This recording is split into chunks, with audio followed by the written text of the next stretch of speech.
We're looking to engage our community more and more, meaning the community around us and our own community. And of course, we're in a place that is a really challenging place. Talk about having diversity. We're sort of the right and the left all together. The biggest hope is how do we have open and respectful conversations without the feeling the need to convince or convict or agree or disagree. It's like, I want to get to know you and like, wow, you think differently than I do. Tell me more about that. And I want to understand you first. We believe that putting your faith into practice is pretty key. I think we see a need in the community to reach out, and we're not quite sure how to do it.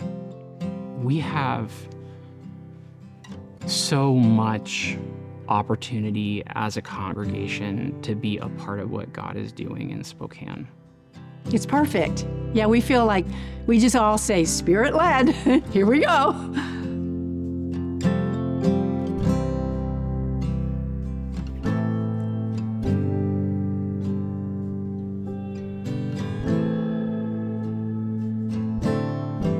So this was the second time that we've done the spiritual life inventory, and so that was our biggest thing, was looking at what has happened since the first time. How has the congregation changed? And what we discovered is that some of the things we put in place, especially having more engagement with Scripture, has helped people move along that spiritual life continuum.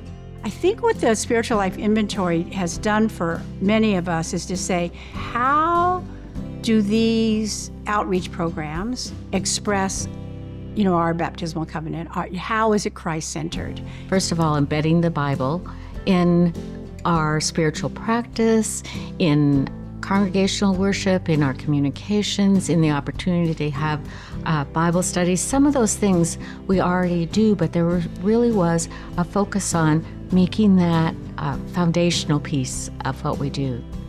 We turned out to be an extroverted congregation. They have like 6 or 8 different little categories for congregations, and we're like, there's no surprise there. Because just like an extroverted person who's into being out and about, we're very much about being out and about. We've been cautioned, though, that be careful when you're out and about that you don't forget to focus on God and keep the congregants in mind, too, that we're not overworking people. We want the data to say, okay, what we're doing is making a difference. It's not just, showing us that we're busy, but we're using faith in action. Being involved in the project is based on wanting to address the current needs in our community and see how we can best address them as a parish. Asking questions and listening is key. We might think we know what our community needs, but actually asking the questions has provided some interesting answers.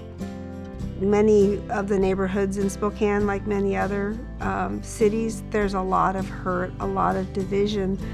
And so it's part of what we need to do to help our communities is to reach out and build bridges, find common ground, find things we can work on together, and then find ways to deal with the harder issues. To start with what you love, and then what have you lost, and where does it hurt, and what do you dream, gets you to the core of what matters in one's life. I think the only way to heal is through questions like this. I think it's what Jesus would want us to be about right now. If we're going to survive as churches, we have to be different from the general culture that surrounds us. We've presented a list to the vestry of quite a number of things, and we've said kind of a crawl, walk, run. We're still sort of at the planning stage. For that reason, I'm thankful that this particular project is a overtime kind of thing, because it does take a while to kind of gather the information, to consider it, to discuss it, and then to move forward with it. And we have moved through that beginning process, but I think there's still a lot ahead. I feel like we're just in process, and we have to kind of go with the flow, go with what happens, do it at our pace, and that's being able to happen, so it's moving us along. If we're called to be partners in the reconciliation of the world, then that's a call to action. That's a call to putting effort the idea of pressing into a good burden, some responsibility to partner with God to reconcile the world to the goodness of the world. That's the adventure of life.